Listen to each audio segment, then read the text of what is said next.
Hello everyone, I am Ben with the BTC Sessions. I am here in Puerto Vallarta, Mexico, and today I'd like to talk to you about the bull case for Bitcoin. Now, more succinctly, this is a list of upcoming things on the horizon for Bitcoin that I think can help to further propel it into the mainstream. This will not be a price prediction video, though I plan on doing one of those later in the year. Let's get into it. The first point I'd like to touch on here is increased government acceptance. Now, before I get into this, I should say that I think regardless of the actions of any government, it is only a matter of time before Bitcoin and cryptocurrency are used on a day-to-day basis by regular individuals. However, I think that positive government approval can help expedite this process. One such positive thing happened this past week with the Senate hearing in the United States in which the CFTC chairman testified in front of court, and I quote, "We owe it to this new generation to respect their enthusiasm for virtual currencies with a thoughtful and balanced response, not a dismissive one." He went on to talk about his 30-year-old daughter who's into Bitcoin and how the role of the government should not be to hinder people from adopting this new technology, but rather to protect them from dubious entities that plan on scamming them. This very statement makes me think of a tweet I saw from a guy by the name of Pierre Richard. Now, he's the creator of the Nakamoto Institute, and he's also the host of the Noted podcast. I'm going to be paraphrasing a little bit here, but he basically said that by the time government gets around to regulating Bitcoin and cryptocurrency, everyone in the room will already be Bitcoiners. And I think that is what we are currently seeing. The second bullish point I'd like to touch on for Bitcoin is the Lightning Network. Now, for those of you unaware, Lightning is a secondary layer built on top of Bitcoin that increases transaction speed, lowers transaction cost, and increases transaction anonymity. Now, experimentation with the Lightning Network has moved from the testnet to the main chain recently and has since exploded. I'm going to show you 3 shots here, starting from early January, a couple weeks later, and in its current state, showing you the growth of the Bitcoin network. And at the time of making this video, we had 538 nodes and 1,326 channels open on the Lightning Network. I'm very excited to see this thing develop.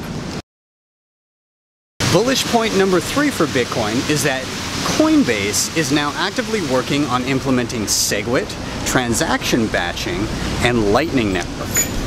Now, if you're unaware, Coinbase has recently come under fire for being very inefficient in the way that it handles transactions. They didn't really have a reason to optimize. It didn't help their business model at all. They could just add new coins and make money from that. Now, the bullish bit of news here for me isn't that it's exciting Coinbase is implementing this, but rather that the users still have a voice and can convince large entities to change their trajectories based on what they want. Bullish point number 4 for Bitcoin is interest from central banks. Recently, the president of the ECB, Mario Draghi, was quoted as saying, "Recent developments such as the listing of Bitcoin futures contracts by US exchanges could lead European banks to hold positions in Bitcoin, and therefore, we will certainly look at that." If and when anything like this were to happen, the rush into Bitcoin would be unprecedented, and it would send prices absolutely through the roof given the limited supply. I would be very surprised if governments already weren't actively looking at this, if not doing it, but under the radar. Bullish point number 5 for Bitcoin is the generational gap. Let's be honest, most of the criticism of Bitcoin and cryptocurrency is coming from primarily older generations. And listen, I get it, change is scary. When you do something the same way your entire life, the prospect of changing that thing can be pretty daunting, if not terrifying. But that doesn't mean the new way is wrong. Listen, millennials are growing up now, and only 1/3 of them are in stocks, as opposed to more than half of the previous generation. Polls put them most likely to invest in cryptocurrencies. They're very anti-establishment, anti-bank, And this very much mirrors the sentiment around the internet growing up. Same types of criticism, but the same starry-eyed idealism of the people that were championing it. I think that as time goes on, those people that have spent all their time criticizing Bitcoin and cryptocurrency will suddenly find that they're living in a world where they're vastly outnumbered by people who have grown up and never known anything any different. And so why would they fear it? I also think that a lot of the criticism of Bitcoin is misplaced. Let's take a look at one of the most vocal critics of Bitcoin, Paul Krugman, and see what he had to say about the internet in the early days. This is his famous quote: "By 2005 or so, it will become clear that the internet's impact on the economy has been no greater than the fax machines." Well, I don't know about you, but I hope that Paul Krugman is about as accurate in his predictions of Bitcoin's downfall as he was in the internet's.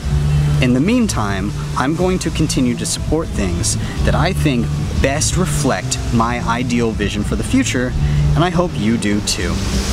Thank you guys so much for watching. Please don't forget to hit like and subscribe, drop a tip if you're able to, and share this video. If you'd like to support the show in another way, please hit my affiliate link down below to grab yourself a Ledger Nano S hardware wallet to help you secure your Bitcoin and cryptocurrency. I will see you guys next time on the BTC Sessions.